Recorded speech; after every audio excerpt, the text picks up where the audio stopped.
এই গরিব মেয়েটি এসে জিজ্ঞাসা করে, ভাই খাবার কত করে প্লেট? দোকানদার বলে 50 টাকা প্লেট। তখন মেয়েটি বলে হাফ প্লেট দেওয়া যাবে। দোকানদার বলে হাফ প্লেটে কি হবে, তোমার পেট ভরবে না। মেয়েটি বলে আমার কাছে হাফ প্লেটের টাকাই আছে। দোকানদার বলে ঠিক আছে বসো।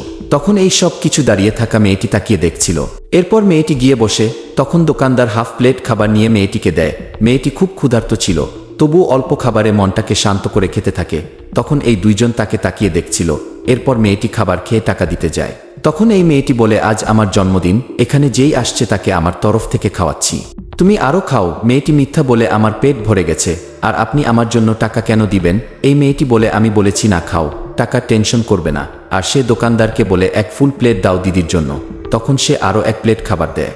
মেয়েটি খাবার খেয়ে তার জন্য দোয়া করে ওখান থেকে চলে যায়। লাস্টে দোকানদার মেয়েটিকে যা বলল তা দেখার আগে ভিডিওটি লাইক করে দাও, চ্যানেলটি সাবস্ক্রাইব করে দাও। লাস্টে দোকানদার মেয়েটির ব্যবহার দেখে সে তার থেকেও টাকা নেয় না।